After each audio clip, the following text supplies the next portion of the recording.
Hello, everyone. Welcome back. This is A Course in Miracles 365, Awakening to Love, and I'm Reverend Tomas, and we're deep into the discussion of forgiveness here in the Song of Prayer. Before we launch into a really interesting and important, and I hope an eye-opening topic for you, I just want to give a quick thank you to all of the recent subscribers and everyone that's been tuning in here lately to these videos. I continue to offer them in, well, a deep inner knowing that you'll find something of value here on your spiritual journey. It does not make any difference whether you are a beginning course student or an experienced course student, or whether you are not a course student at all and you're curious and just watching and finding out, because this is relevant. It's directly relevant to anyone's path, because any spiritual tradition, no matter what that looks like for you, has at its core setting aside the ego, setting aside our false and erroneous belief of separation, disidentifying with it, and choosing to identify with who we really are instead. So when you hear me talk in, well, almost every single one of these videos about a choice that we make in the present moment between exactly two thought systems: one, the thought system of the ego and separation; two, the thought system of the Holy Spirit. Here in A Course in Miracles, this is the thought system that's presented. And they're both, well, their own thought systems. One leads out of suffering completely and to the peace of God. The other keeps us wrapped up in suffering, wrapped up in warfare, psychological warfare, warfare with tanks and guns and weapons, verbal warfare, and conflict in all its many manifestations and forms. This is the choice. And it's a choice between life and death. It's a choice between light or dark, isn't it? Between love or fear, between God or the ego. That's the choice that we make here in the present moment. Now, quite clearly, accepting that as the case, which we choose matters a lot, doesn't it? And we discover on the path that forgiveness, as it's presented here in A Course in Miracles, is in fact the central practice of this thought system that we're learning here. It is forgiveness. And here in the Song of Prayer, the entire section 2 of this supplement is devoted to forgiveness. And in the last video, we looked at forgiveness of yourself. Today, we're going to look at the ego forgiveness, the ego's brand, variety, presentation. It's called forgiveness to destroy. And that's what Jesus refers to the ego's version of forgiveness as: forgiveness to destroy. And in the next video, we'll contrast that with forgiveness for salvation, which, by the way, we've alluded to in many of the videos, recent past and months and months ago, a year or so ago. This is something that we talk about all the time because it's the central practice of A Course in Miracles. So naturally, we're going to mention it quite a bit. So what's forgiveness to destroy? Well, it's forgiveness according to the dictates of the world, and we'll show some examples here in just a moment. You'll see right away, I hope, that it is designed to separate us and to keep us separated. I mean, that's the design of the ego. The ego doesn't know what it wants, but that's where it leads us, is to continuing to believe that we're individuals, continuing to believe that we're independent, self-sustaining survival units out to compete with other independent, self-sustaining survival units over supposedly scarce resources. And you better get it because someone else is going to come along and get it from you, and then you'll be utterly screwed, maybe even dead. Fear, fear, fear, fear, fear, fear, fear, fear, fear your brother, fear him. That's the ego's voice. Now, if that sounds like a graphic example, it gets a lot worse than that, doesn't it? So, what is forgiveness according to this insane level of violence? Well, first of all, Jesus gives us several examples, and one is where somebody stoops to forgive someone that they deem to be lesser. They deign, and in their lordliness, his word, they forgive somebody, holding their superiority, supposed superiority, over the other person and making the other person feel like a scum. Worthless, baseless scum. I know, right? Anybody's mother ever do this to them? Mine did, often. That's one example. Now, how can we see this as anything other than what it is, an attempt to keep a perceived separation where one person in their lordliness, in their might, in their magnificence deigns to forgive somebody else who's base and sucks and is scum, you know? No holds barred, right? Calling it like we see it today. And we need this level of contrast, believe me, because this is the thought system that we buy into in the world. So we've bought into this, and we need this contrast in order to recognize where we've gone astray and in order to choose differently. The more we understand the way the ego operates, the better it appears to us, the happier the choice appears for the Holy Spirit.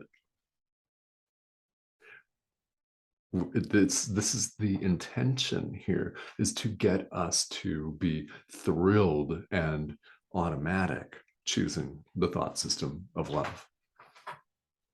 So there is the forgiveness where one deigns to forgive another baser human. And there's another where somebody forgives and keeps the thought of sin, which, by the way, does not exist and is a complete mistake, totally, totally intact. It's forgiveness between two sinners. Yeah, I'm a sinner, but I'll forgive you, sinner. And maybe these two supposed sinners get into an argument over their illusory and mistaken sense of sin. One might try to outdo the other. It's entirely possible, isn't it? So looking on sin maintains a separation. There is no separation of any kind, and one cannot offend another. Really, if you accept the premise, the idea that there is no separation at all, it is impossible, then how can there be two separate people? How can there be anyone to contravene anyone else? Third type of forgiveness to destroy is a martyr. Yes, people that like to play a martyr forgive, supposedly, and hold a grudge. Forgive, hold a grudge, see the other person as downtrodden, or they see themselves, excuse me, as downtrodden, and see themselves being ripped apart and trodden on by the other person in their imminent cruelty. Yuck. Yeah, just yuck to that. And then we've got another form here that Jesus mentions of forgiveness to destroy, and that is bargaining and compromise. Yeah, I'll forgive you if you give me what I want. Ooh, I'll overlook your error, sinner, scum, if you give me what I want right now. Maintains a separation, doesn't it? So these are all examples, and you can read about them here in the Song of Prayer. And of course, if you're just tuning in, I intend these videos to serve as a learning supplement for the material here in A Course in Miracles. Under no circumstances should these videos, by this image on your screen, ever be taken to substitute for the actual course materials, which you should absolutely 100% read and watch the videos if you would like to do that, to gain a better understanding, perhaps, to hear something again. Sometimes the more we hear a message, the better it sinks in. In fact, that's always the case. That's why I repeat myself. That's why this course repeats itself, right? So there's no substitute for actually reading the material. And there's no substitute either for doing the forgiveness work. This is what we do. This is where the action lies. We've looked at forgiveness to destroy, which reinforces guilt and keeps the mistaken notion of a separation fully intact. It keeps the ego fully intact, in charge, and running the show, which means running completely amok, rudderless, completely rudderless, and clueless. And always afraid that you're going to choose the thought system of love, that you're going to choose truth, that you're going to choose the thought system of the Holy Spirit instead of all of this delusional psychobabble, because that's what it is. Any form of forgiveness that does not lead away from comparisons and anger, right? And condemnation, anything that keeps comparing, I'm high, you're low, yeah? Anything that maintains a sense of anger or maintains a sense of condemnation where one person looks down and condemns and attacks another, any form of forgiveness that does that is forgiveness to destroy. True forgiveness, which is what this course invites us to practice, does exactly the opposite. It does not condemn. It does not make you enraged to forgive somebody, and it doesn't compare. There is no separation of any kind. In true forgiveness, we acknowledge this, that the separation never occurred. It's impossible. So therefore, how could your brother have done anything to you? He did not do anything to you, no matter what appears to have happened here in the world. Now, this is where a number of people protest that, well, my ex did this, this, and this, and took me to court. He was abusive, she was abusive, right? Or somebody struck me, someone said something nasty to me, somebody did some really bad things. And forgiveness, true forgiveness, does not condone poor behavior. Really, if you need to set up healthy boundaries in the world, do it and protect yourself, okay? Right?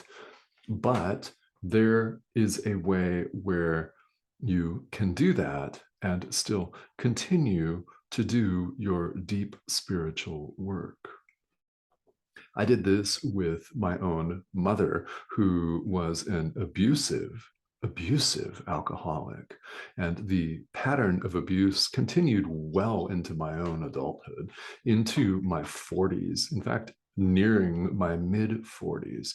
And at one point, I finally laid down the law and said, okay, I'm not going to put up with this behavior anymore. Because it was literally every phone conversation that we had, every exchange of text messages was a heaping on of guilt, and it was forgiveness to destroy a lot of the time. She, in fact, was an expert at this first forum that we talked about, where somebody in their lordliness, right, their high and mighty royalty would stoop to forgive a commoner or something like that. Yeah, I received that treatment a hell of a lot. And I know some of you did too. I know this is speaking to many people out here in the world. It's so common. And it's possible to maintain a healthy set of boundaries and forgive, continue to do this work. The behavior ceased to bother me. That's what happened. I set the healthy boundary and went to work forgiving what she didn't, in fact, do to me, because the separation is not real. It never occurred. This is something that people find at first incredibly difficult to believe or to wrap their heads around, right? Some of these concepts here are that way. The intellectual mind wants to grapple with and understand things, and understand the individual mind is a dualistic concept. The intellectual mind is a dualistic concept. Why? Because there's only one mind. So I don't have an individual mind that's separate from your mind. There's one mind, one ego. In truth, there's neither of them, because we are spirit. We are the Son of God. Here in the world of form, we do this level of work on the level of the mind. Course in Miracles is designed to get us to change our mind, not necessarily external circumstances. Healthy boundaries help with the external circumstances while we create a safe space for us to go to work on the mind. That's where the real action lies. So, even in a savage world full of forgiveness to destroy, you have the opportunity to practice forgiveness for salvation, which we'll look at in detail in the next video. But the premise is the separation never occurred. We are, in fact, one.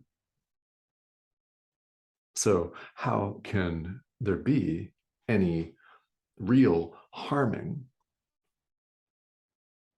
And that's true, even though we appear to see all kinds of conflict, wars, political strife, violence everywhere we look, and more violence. It's the thought of separation playing itself in different forms. It's playing itself out over and over and over and over again. True forgiveness recognizes that as completely unreal. And what happens as a practical matter here in the world is that that crazy shit doesn't affect us the same way. It doesn't affect us the same. Something that might have sent you off the handle years ago after practicing forgiveness, not so much. So we will say plenty more here in the video and next videos to come about true forgiveness. And well, it's an idea that's worth repeating because it's what we do. It's the central practice of A Course in Miracles. And we may need to hear it 5,000 times before we really begin to understand and start applying it. But start applying it. Even if you don't believe it, at first, or you're not sure about it, because your experience, once you do, will begin to show you along the path that it is true and that it's worth doing again and again and again. So I invite you to do it, and please don't leave that component out. This is how we learn any course, is by not just intellectually grasping it. Yeah, that matters, but the doing it, the practice is what matters most.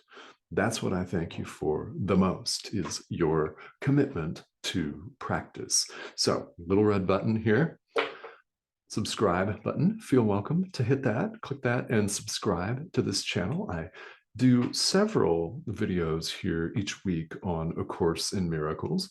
And well, we're right in the midst of some really important stuff. So I thank you, as always, for tuning in and joining me. And I will see you again here next time.